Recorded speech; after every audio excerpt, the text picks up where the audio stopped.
Soy el doctor Salomón Chamoch, soy doctor en Filosofía de la Ciencia por la UNAM y soy investigador en microalgas para la alimentación y la salud humana.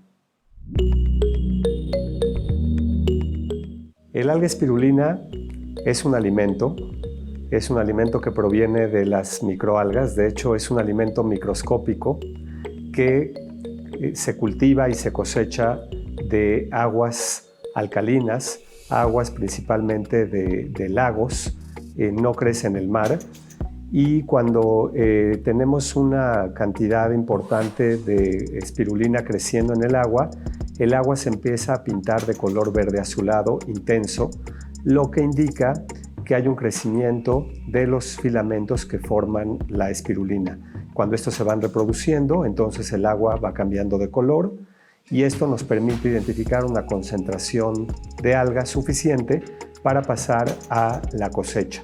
Y mencionamos esto porque algunas personas piensan que la espirulina es un suplemento alimenticio y más bien es un alimento como todos los demás alimentos que nos da la madre naturaleza. En este caso proviene de las microalgas y una vez que se cosecha la espirulina, todos estos filamentos espiralados se concentran en una biomasa, la cual va a formar este alimento que conocemos en polvo, en un polvo muy fino y que después se comprime para tener nuestros comprimidos o nuestras tabletas de alga espirulina. Pero entonces es importante que todos sepan que la espirulina es un alimento y de hecho también es un alimento ancestral mexicano. Prácticamente todos los cronistas que llegaron desde Cristóbal Colón, con el mismo Hernán Cortés, hablaban y comentaban acerca de los alimentos que se encontraban aquí y que eran nuevos para los europeos, y uno de ellos precisamente era el tecuitlatl. Tecuitlatl significa extracto de las rocas y así le llamaban los aztecas a este alimento, a la espirulina, porque precisamente se veía como si brotara de las rocas, especialmente del lago de Texcoco. En este lago se formaban unas rocas de sal y estas rocas de sal hablaban de la alcalinidad, las propiedades salobres que cuenta este lago en las que la espirulina crecía de manera muy especial y por lo tanto parecía como si el alimento brotara de las rocas y de ahí el nombre de tecuitlatl, que es emanación de las rocas. Este alimento fue muy común en la época de los aztecas y cuando llegaron los españoles ellos tuvieron contacto, lo relataron y por eso es que lo encontramos en varios códices, como por ejemplo el Códice Florentino de Fray Bernardino de Sahagún.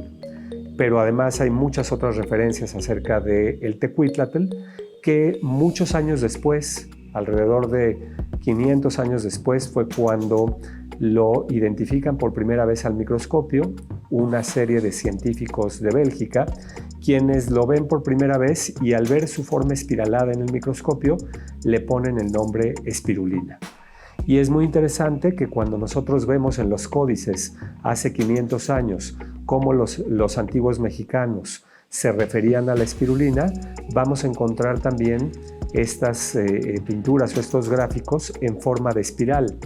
Y bueno, pues esto nos lleva a pensar que tenían una intuición muy desarrollada, porque aunque no tenían microscopios, pues también describían a la espirulina por su forma espiralada. Y las formas espiraladas son las formas más avanzadas que hay en la naturaleza. De hecho, en nuestro cuerpo, por ejemplo, tenemos el cerebro, pero también el oído interno o el mismo intestino delgado, que son espiralados y que tienen esta mayor evolución. Así que la espirulina, por ser un alimento espiralado, pues también refleja la parte espiritual que buscamos todos los seres humanos. Y en sí, bueno, vamos a ver que no es cualquier alimento, es uno de los alimentos privilegiados por la naturaleza y esto se logra gracias a dos factores importantísimos que de hecho dan vida a todo lo que tiene vida en esta tierra, y uno de estos elementos es el sol y el otro es el agua. la espirulina requiere prácticamente de estos dos elementos de manera intensa para acumular todos los nutrimentos que contiene. En primer lugar, el sol, porque la espirulina normalmente, como todas las microalgas, normalmente flota en la superficie de los lagos para recibir la mayor cantidad de radiación solar, y es algo muy interesante que ella tiene la capacidad de captar la luz en toda su expresión, desde la parte ultravioleta hasta la infrarroja, y por eso es rica en pigmentos como la clorofila, los carotenos y un pigmento azul que se llama ficocianina. Pero antes de terminar, también es importante mencionar que la espirulina se hace de los nutrimentos también a partir del agua. El agua tiene que ser un agua alcalina, rica en sales minerales, las cuales la espirulina, por su forma espiralada, las absorbe y las convierte en nutrimentos. Entonces, esto hace que la espirulina sea uno de los alimentos más completos en cuanto a composición nutrimental se refiere de la Tierra. Soy el Dr. Salomón Chamoch, investigador en microalgas para la salud y la alimentación humana, y los invito a todos a que sigan todas nuestras transmisiones de Amisis Pharma en nuestras redes sociales. Hasta la próxima semana.